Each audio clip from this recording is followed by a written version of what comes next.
My name's Lou Herfurth. I'm the owner of Harm Fab and Harm Mufflers. I'd like to do a little bit of discussion on exactly what we did for the dyno tests, and then we'll get on to it. I'm going to try to keep this real short because personally I don't like real long videos. I wanted to do this in a post, but there's just too much information to type and put pictures up, so I felt like a video would be best. Bear with me.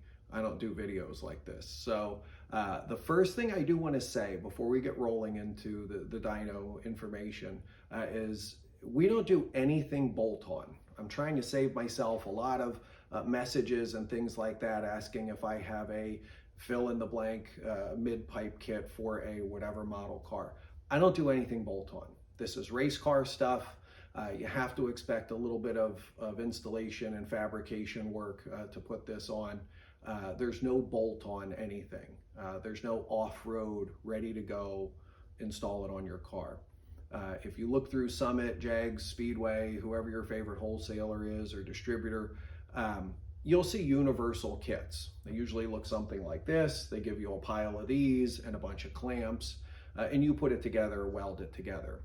We do a universal builder kit as well, but generally our builder kit is more catered to your particular car. Again, it's not bolt-on, but I try to get you all of the pieces in the kit that you're going to need and not a bunch of stuff that you're not going to need. We can do that by looking at pictures. You can send me a list of what you feel like it's going to take, whatever. It's sort of a universal kit catered towards your particular car as best we can. They all require some welding, so you're going to need to be competent with doing welding on aluminum work or find a buddy or a shop that can help you navigate through that. Quickly, we'll go through muffler options. We do small mufflers like this, larger body mufflers like this. We do oval mufflers like this. We can do customs, so if you want it longer or shorter. We do two cores in our muffler. One is the original virus vent core. I don't know if we're going to be able to see this, but if I hold it up here, you can see it's like a slotted design in there. The slotted core is straight aluminum. This is a loud and rowdy muffler, okay? It was meant to be durable with a solid aluminum core, but it's pretty loud. The other core is a titanium core. It's housed inside of an aluminum body. It's a perforated titanium core. Hopefully you can see that a little bit. Titanium is more expensive, so this version of muffler is more expensive, but it does a better job at getting the sound pulse into the packing. So this is a little more loud and rowdy style core. The titanium perforated core is a little smoother, and it's certainly a quieter sound. So when you get into the original, the virus vent core with the slots, these mufflers range $300 to $400 for a pair, just so you know what you're signing up for. When you get into titanium core stuff, these more range between $550 and $650 a pair. If we do anything really long, like side pipes or something for a hot rod or a Corvette or something, obviously the price will go up with the cost of material. So that covers most of that. On to the shootout. So the dyno was a lot of fun. Our test mule was my 1988 LX Mustang. It has the typical 347 small block Ford with good aluminum heads, a pretty big hydraulic roller, good intake manifold, and Holley EFI. One of the differences of our dyno shootout compared to the magazine shootouts that I remember when I was younger is the magazine shootouts, they would take a 302 from the factory in a Mustang and put 1 3/4 inch long tube headers on it and 3-inch exhaust. And the X pipe was wherever that manufacturer made it. The H was wherever that manufacturer made it, and they would run it. And then they would take that exact same exhaust system and put it on a 347 that made peak power at 7,000 RPM or something like that. But the X was in the same exact spot. The H was at the same exact spot as it was on the 302. And with computer modeling and softwares that are out there, that's not ideal. So for our shootout, I did in fact build all of these exhaust systems specifically for my 88 Mustang. You know, that particular engine, those particular specs. It's a 5-speed car, so we were able to do a real low RPM pull. But all of these systems were optimized for that combination. The Holly EFI software was, as a lot of people say, sort of locked out in the sense that we had the oxygen sensor correction off. My fuel map is pretty accurate in that car. It did turn out, as I data logged, that it was a little fat on the dyno. It was a little rich, but it was the same for all of the exhaust systems. All the testing was done inside of a 2-hour window. I have a high-end weather station in my trailer because we index race. So the weather didn't change. The fuel map was the same. The timing was the same. So I tried to keep the perimeters of all the testing the same. One thing that we did find out during the dyno shootout is I took a decibel meter along with us, and the chamber was the loudest at 129 decibels.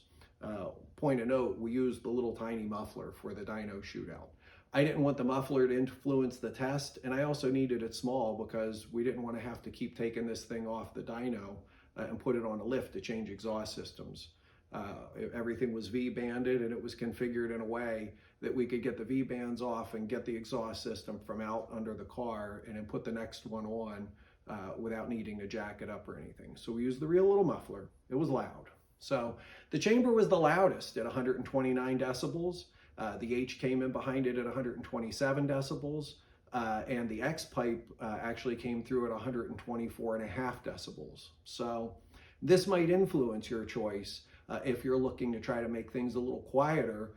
The X pipe is the quieter option. So I feel like that covers most of the parameters of what we do. I hope this answered some questions.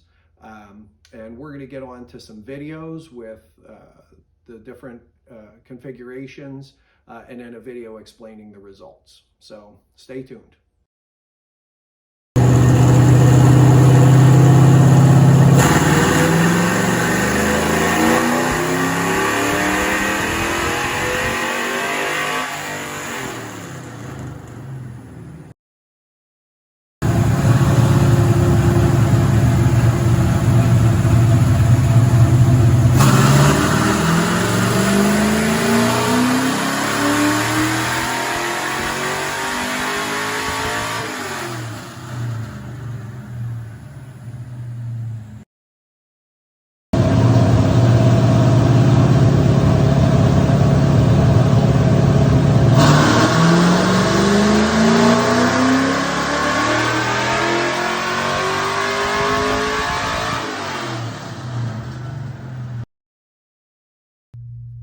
So here's the dyno. This is what everybody wants to see.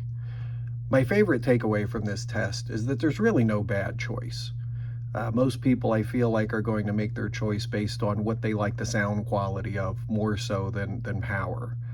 People that are really looking for the winner, the red line is the X pipe, the green line is the chamber, the blue line is the H. I feel like I would declare the X the winner. Right from the get-go, you can see the X separates itself.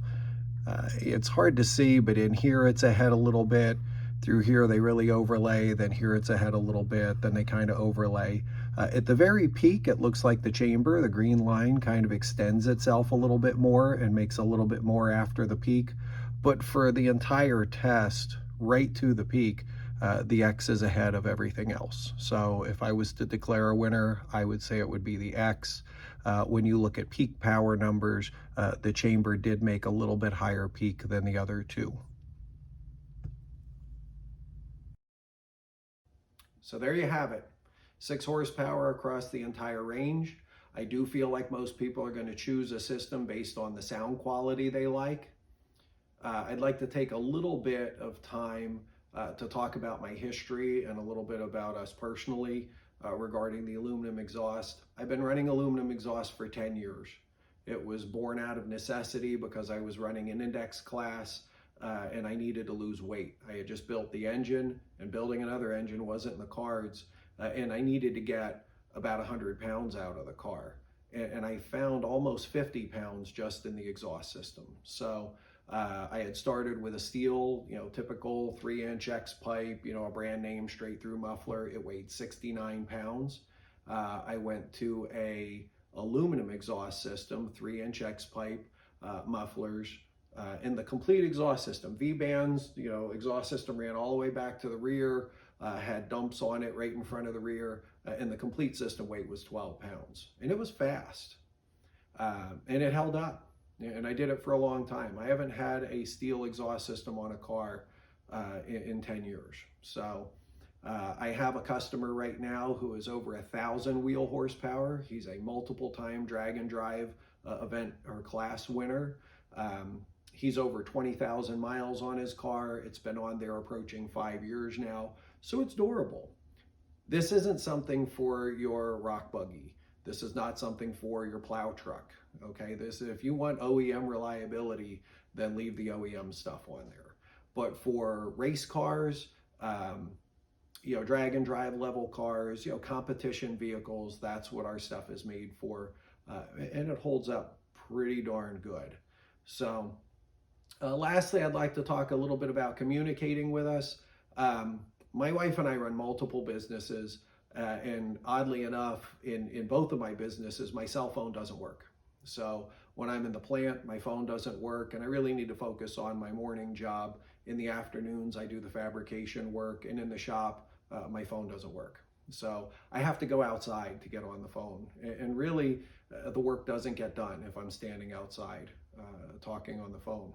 In the wintertime, we live in the Northeast, and I don't really like the cold, so I'm not going to stand outside and freeze my tail off to have a conversation. It's just not going to happen. The easiest way to get a hold of us is through our Facebook page. Send me a Facebook message. You can find us on Facebook just search hashtag Harm Mufflers. You can find us on Facebook by searching Herfurth Aluminum Racing Mufflers. You can find us on Instagram the same way. You can send me an email at harmmufflers@yahoo.com. And generally, I keep an eye on that stuff, and I try to reply pretty quickly. I am working on a website. I don't foresee us doing like online ordering. I like to talk to the customer a little bit just to make sure that we're both on the same page insofar as what you have and that it's going to work.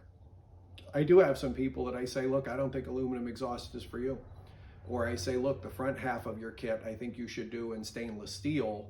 And then once you get, at a certain point in the vehicle, then transition to aluminum. So we have a lot of experience on a lot of different vehicles and what seems to hold up real well and also what has failed, that we've found that the aluminum didn't tolerate that particular situation. So I like to talk about it.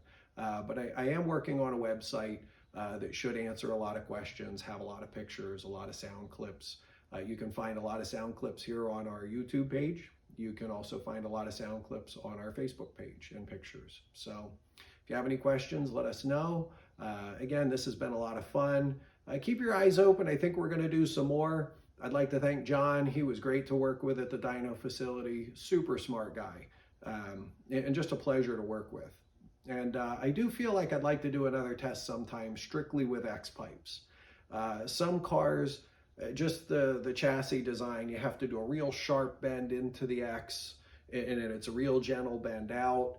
I've done some X's on cars already where it was like very swoopy, like very gentle, long radius bends and a long radius X, some shorter.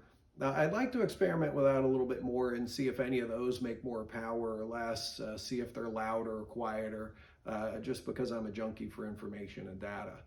But all that stuff later on. If you have any questions, let us know, and I hope you enjoyed it and found it informative. Thanks.